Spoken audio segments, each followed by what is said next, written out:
Good evening সবাইকে। তো আশা করি তোমরা সবাই ভালো আছো। তো আমাকে অনেক ছেলেমেয়ে তোমরা কেউ আমাকে কমেন্টে জানিয়েছো, কেউ সরাসরি আমাকে বলেছো যে তোমাদের যদি প্রাইমারি টেটের যদি কিছু ক্লাস দিই তাহলে তোমাদের উপকারে লাগবে। তো সেই জায়গা থেকে আজকের এই নতুন একটা কোর্স আমরা শুরু করতে যাচ্ছি এবং সম্পূর্ণ অবশ্যই বিনামূল্যে।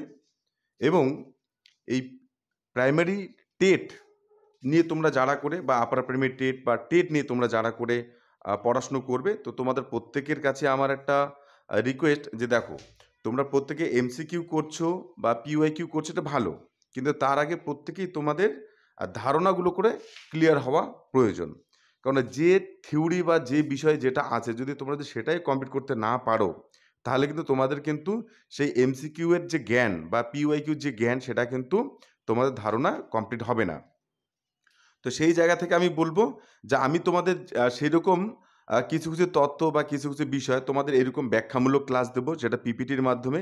সেটা আশা করি পড়লে তোমরা যে ইউনিটটা পড়বে সেই পুরো ইউনিটের মধ্যে কি কি বিষয় থেকে প্রশ্ন থাকবে বা কী রকমের কী কী বিষয়গুলো তোমাদেরকে খুব অল্প সময় মনে রাখা যাবে, এই রকমের পুরোটা সামগ্রী একটা ধারণা নিয়ে আমি পিপিটিমূলক ক্লাস দেওয়ার চেষ্টা করব। তো তাহলে তোমরা সেটা অবশ্যই দেখবে এবং সঙ্গে পিওয়াইকিউ কিছু সলভ করিয়ে দেবো, সেগুলো ক্লাসও দেখবে। এবং সঙ্গে সম্ভাব্য কতগুলো প্রশ্ন, যেগুলো প্রশ্ন বা পেঁচিয়ে হোক বা ঘুরিয়ে হোক তোমাদের দেওয়ার সম্ভাবনা থাকবে, আমি কিন্তু এই রকমেরও কিন্তু কিছু তোমাদের এমসিকিউ নিজে তৈরি করে তোমাদেরকে ক্লাস দেব। তাহলে সেই জায়গাগুলি থেকেও আশা করি তোমরা সকলেই পেয়ে যাবে, ঠিক আছে? এবং শুরুতে আরেকটা কথা বলবো যে তোমাদের যাদের করে এই রকমের পিপিটি, আজকের ক্লাসটা আমি খুব অল্প সময়ের তোমাদের শুধু একটা ধারণা দেওয়ার জন্য এই ক্লাসটি দিচ্ছি। তো এই পিপিটিগুলো যাদের করে প্রয়োজন আছে, আমি তোমাদেরকে বলবো এই ভিডিওর ডেসক্রিপশন বক্সের টেলিগ্রাম গ্রুপের লিঙ্ক দেওয়া থাকবে, সেই লিঙ্কে গিয়ে তোমরা জয়েন হয়ে যাবে। সেখান থেকে তোমরা কিন্তু এই পিপিটিগুলো বা এমসিকিউ দিলে সেগুলো সব কিন্তু ফ্রি অফ কস্ট তোমরা পেয়ে যাবে, ঠিক আছে? সম্পূর্ণ পিডিএফ আকারে। তাহলে সেক্ষেত্রে তোমাদের আমি মনে করব যে আমার এই ক্লাসগুলো বা তোমাদের উপকারে লাগবে, এটা আমার মন বলে। এবং আমি আমি এই জন্যই বসে থাকবো যে ছেলেমেয়েদের যাতে আমি কিছু উপকার করতে পারি।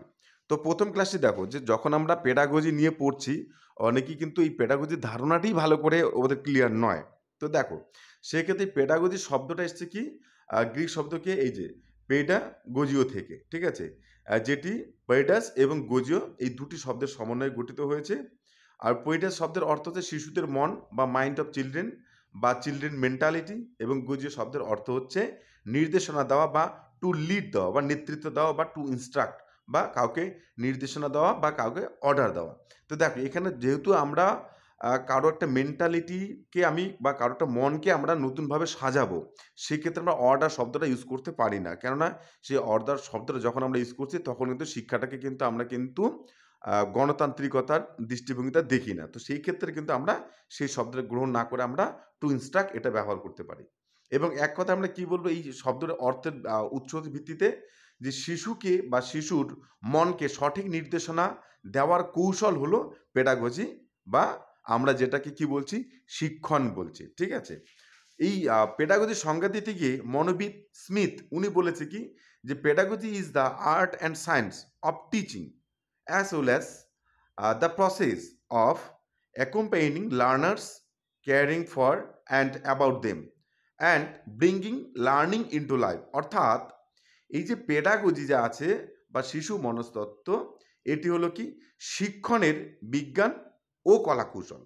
এবং একই সাথে এটি হচ্ছে শিক্ষার্থীদের শিখনের উন্নতিতে বা শিক্ষা গ্রহণ করার উন্নতিতে যত্নবান এবং দায়বদ্ধমূলক প্রক্রিয়া। তাহলে এখান থেকে আমরা কি বুঝতে পারছি, যে পেডাগজি হচ্ছে একটি শিক্ষণ কৌশল বা একটা নির্দেশনার পদ্ধতি বা একটি বিশেষ নির্দেশনা, যে নির্দেশনার মাধ্যমে শিক্ষার্থীরা কি করবে, তারা বিভিন্ন রকমের অভিজ্ঞতা অর্জন করবে, নিজের উন্নতি করবে, সঙ্গে তারা ভবিষ্যতে আরও কি করে নতুন জেনারেশনকে আরও উন্নত করা যায়, উন্নত নির্দেশনা দেওয়া যায়, এই রকমের একাধিক প্রশিক্ষণ তারা লাভ করবে। সঙ্গে একই সঙ্গে কি এটি অবশ্যই একটা সায়েন্স, অর্থাৎ বিজ্ঞান অবশ্যই, কারণ স্টেপ বাই স্টেপ তাদেরকে পড়াতে হবে, বোঝাতে হবে। এবং এটা কলা, কলা মানে একটা আর্ট। আর্ট কখন? একজন শিক্ষক যখন সে তার নিজস্ব ভঙ্গিমাতে একটা শিক্ষণীয় বিষয়বস্তুকে সে সুন্দরভাবে উপস্থাপন করতে পারে, তার কলা একটা আর্ট, একটা চিত্র, একটা কল্পটা রূপ দিতে পারে। এই জন্যই কিন্তু আমরা তাকে বলছি কিন্তু একটা হচ্ছে আর্ট বা কলা। ঠিক আছে? তো এইরকম আমি একাধিক বিষয় নিয়ে আলোচনা করব। তো আজকের এই ক্লাসটির ১ম পেডাগজি যে ধারণা এটা দিয়ে শুরু হচ্ছে। ঠিক আছে? তোমরা যারা করে নতুন অবশ্যই তোমাদেরকে বলব আমার চ্যানেলটি সাবস্ক্রাইব করো, যাতে এই রকমের একাধিক ক্লাস তোমরা পেয়ে যাও। ঠিক আছে? তাহলে ধন্যবাদ সবাইকে এবং পাশে থাকো। এই রকমের একাধিক ফ্রি মানে ফ্রি অফ কস্টে তোমরা বিভিন্ন রকম পিডিএফ, এটা ফ্রি অফ কস্ট বলতে বারবার ভালো লাগে না।